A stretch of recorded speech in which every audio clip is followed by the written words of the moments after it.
Well, thank you for this interview, Jacques. With pleasure. We are in a crazy times right now with COVID. Yeah. And we want to talk a little bit about our new normal.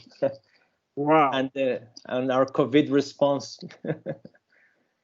And it's not an easy task. Brazil right now. Crazy. Crazy and terrible. Okay. But we need to keep the faith, you know. Yeah. It's not easy. We don't have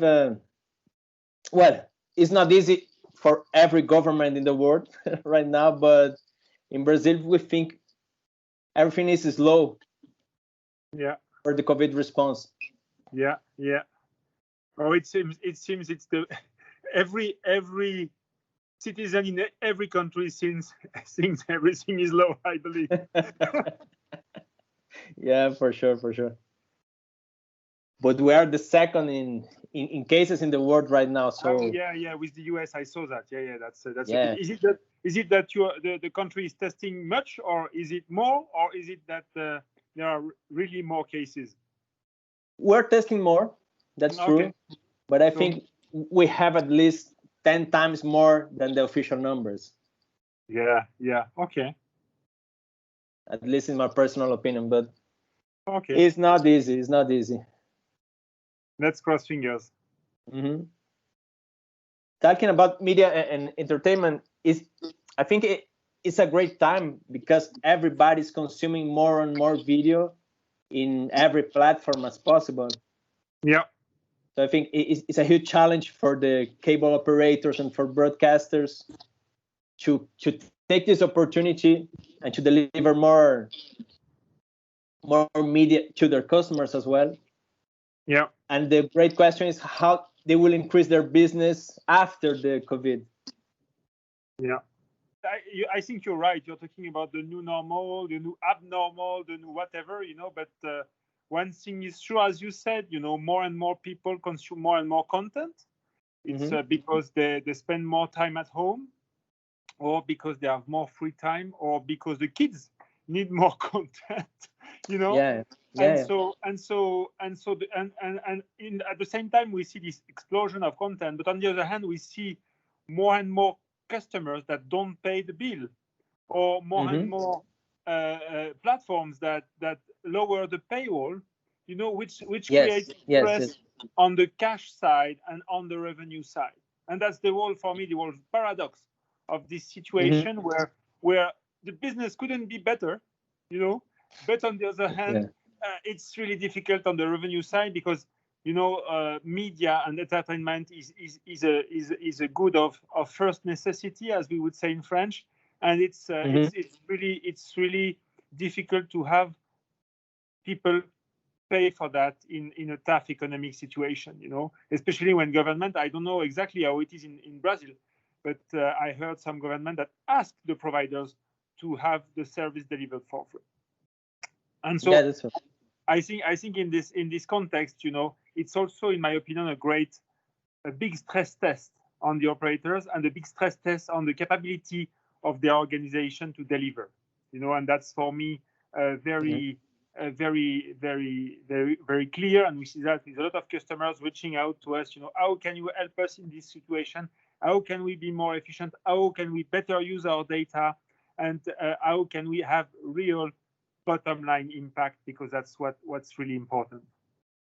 And what we noticed in the last years, more people was canceling their regular TV operators and migrate the business to Netflix and Amazon Prime Video, but they're starting again to reach the regional operators, especially for the news part of the channels.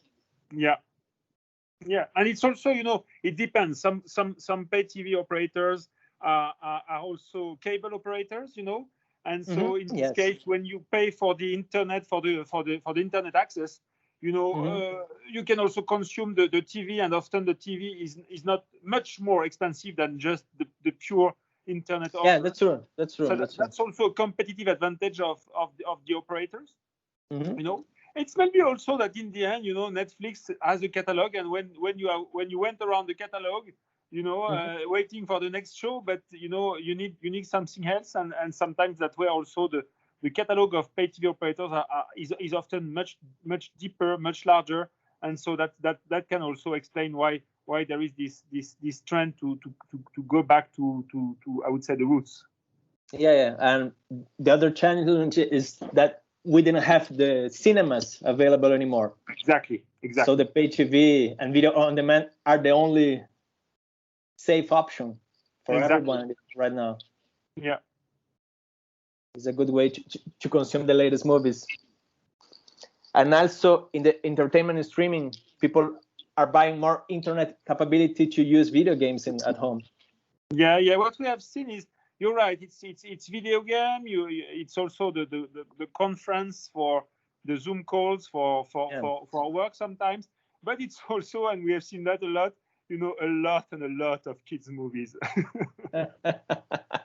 That's true. That's true. And with kids at home, it's crazy at the same time because everybody needs to be the fathers and the teachers at the same time. So it's crazy. And in most cases, their best friend could be the TV. Yeah, you're right. Yeah. All right. I read your white paper, and it's really impressive because you're addressing several questions for the future. Yeah. And I think it will be a huge challenge for them to work with their teams inside the TV operation facilities. Yeah. To work what was the home office, and even the call centers here is a huge problem because the waiting lines, you said in your white paper about generally 30 minutes, here is not 30 minutes. Or 30 minutes could be 1 hour and a half. Yeah. No, that's a real issue. You're right. That's really a real issue. But the good news also is that sometimes people call to the call center to cancel the subscription. So if they cannot reach, they cannot leave. You cannot cancel. Yeah. It's a good strategy to retain the customer. I'm not sure, but for the short term, it shows good figures. That's true. And it could be a mess for them to write their best strategy to retain the customer in the future, because they think the business is going better, but it's not true, and they are not paying the bill at the end. Yeah, I don't think from the contacts that we have from some of our customers in Brazil and all around the world, I'm not sure they think their business is going better. I think they are extremely worried, extremely preoccupied for the reasons that we just said at the beginning of this of this conversation. And also, as you said, as the teams are not in the office or barely in the office, and you have very important operational constraints on to deal with every single day, and that's very difficult. It's really survival mode at every level. In the new normal, also we noticed that most people will prefer to use the video meetings instead the regular coffee chats. Yeah. And this will be a great opportunity for the system providers to keep increasing the business in internet stuff. Yeah, that's one point. But there is what we believe is the new normal, or will be the new normal, and there is the reality and the reality of the future that we don't know yet. But I'm not sure that there will be an increase in Zoom meetings in the future. I'm not sure people will want to go back to the office, and I'm not sure the companies also will accept that. I see here where I'm based in Switzerland.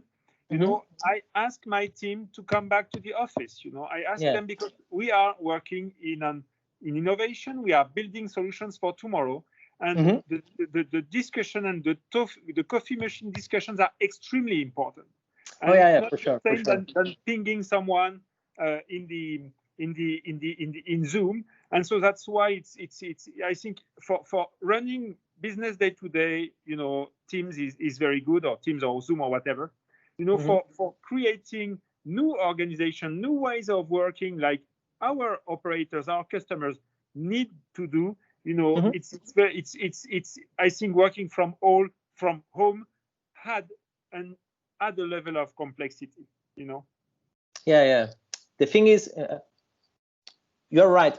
For creation and for innovation, it's really complicated to skip the one-on-one personal meeting. Yeah, is better, and it's not good to be on Zoom for 5 hours directly. You know, it's crazy. No, it's crazy. No, and it's It's also not I don't know how it is for you, but for us, you know, I used to spend during lockdown. I used to spend my days on Zoom, you know, and you go from one call to another call to another call, you know, and it's extremely stressful. It's extremely tiring, and so I think I'm not sure it's sustainable over the long term. Yeah, but in some cases, well, we spoke with TV operations and broadcasters in a daily basis also, because it's our readership, and talking with some of them. One big broadcaster in Brazil told us he's kept like $5 million in travels. Yeah. In this year. Yeah. So they say they love Zoom. And they love video meetings because in the financial side it's really worth it in some cases. So I think the companies will need to rethink about their budget for this kind of situation. How many travels are really worth it? No, how many stuff you can skip in the... No, you're completely right. I think what's great about the situation is that it questions our habits, you know? Yes. Some of the habits we had, maybe of traveling too much, but also maybe of the processes we had to purchase content, or the purchases we have to satisfy or to talk or to reach out to our customers. Maybe those processes are not relevant anymore, and maybe we should think about them, you know, and go back to the basics of business, you know, of making sure that you spend less than your revenues, you know, and that that you think and bring facts to the table before making a decision, you know, relying on data. That's extremely important. That's true. And in other hand, it's easy to say, I won't visit you in person right now because of the COVID. Yeah. But in the future, without the COVID, it won't be an excuse. No, you're right. Exactly. Yeah. Do you think the video consumption will keep increasing in the future when people go back to the beach, to the parks, to the bars? You know, I miss the bars. You know, no, but there is this whole thing around live content for sure that will go increasing. But on the other hand, you know, I say I'm not sure there will be a big increase in terms of consumption. I think we all have our lives, and I think at least for the people around me, we are happy since we can leave home and since we can go to the countryside and walk in the forest. And so this is time that we don't spend in front of screens anymore. So I have to say I don't have a crystal ball in terms of what's going to be the future, if it's going to increase in terms of consumption. But I think that we have reached a peak, and I'm not sure this peak this consumption will increase even more. I'm not sure. Here we have a local phenomenon, mostly of Western singers. They're doing a lot of live events in Facebook and in YouTube with people with consumption like 3 or 4 million people watching at the same time on live events with sponsorship, and it's huge. But what happens right now is we see 30 artists doing same lives at the same time. Come on, guys, it's impossible. And in some cases, they're seen as a new big business because they are gaining several millions in sponsorships during these lives. It's not the same as live events, but it's working. It's impressive. You see how resilient the industry is, especially the music industry, and how in a matter of a few months, they managed to create those events from barely nothing, because of course there was the iTunes festival and other festivals like this, but it was not mainstream. Now it has become mainstream, and let's see if this can sustain in the future, if people don't get bored about this, and if this can replace the fact to be in a stadium or in a concert hall. About education using video, we reach a big new demand in that side also. Yes, for sure. For the time being, it's a lot of direct, in terms of Zoom calls or team calls or Skype calls, but there is this demand for educational content and educational offering remotely. So that's really, you're right, an increasing phenomenon. Mm-hmm. How do you think the operators could do to retain the customers that are not paying for the future? That's a very good question, because the temptation, or maybe before, what was happening is, if you were not paying, you were out. Now, as I think what we have seen with some of our operators is that you'd better, for some of them, keep them, keep them and keep them and show the loyalty, and so that they can show loyalty, and so that you can continue to do business with them, because the acquisition cost will be increased, and so you have to be careful and to decide if your strategy with non-paying customers. But what we can say is that for the time being, when you see the amount of unemployment in Latin America or in the US, it's huge. It's huge. Yes, and sometimes the government also asks the operators not to kick customers out. So that's. But we'll see in the futures how the economy will recover, and how the unemployment will fade away. And I think this will also give a good indication to operators on the strategies to proceed. But once more, I think the old way of doing things is not relevant anymore.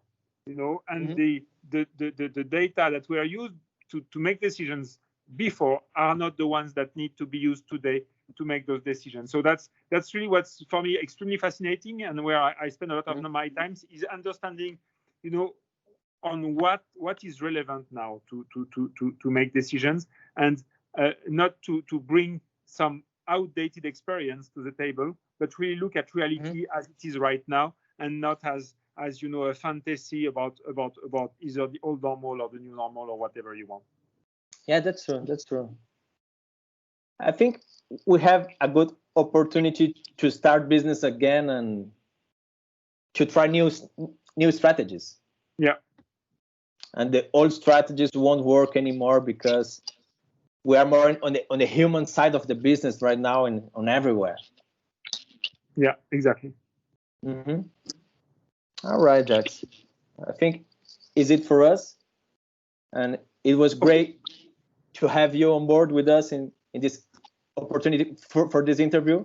Thank you for your time. And the white paper is amazing. We'll publish it on this week for our readers, and also this information in video for them. Thank you. I think it's very good to see NAGRA working in this special thing about the post-COVID, to try to bring the future right now. No, you're right. But we in our DNA, we really love when we can work hand to hand to build the future with our customer. We are always critical in their operations, and so now is the time to prove that what we have done for 30 years is still true, and that we are here whatever happens. That's great, Jacques. Thank you very much. Thank you very much. All right, have a nice day. You too. Thank you. Thank you.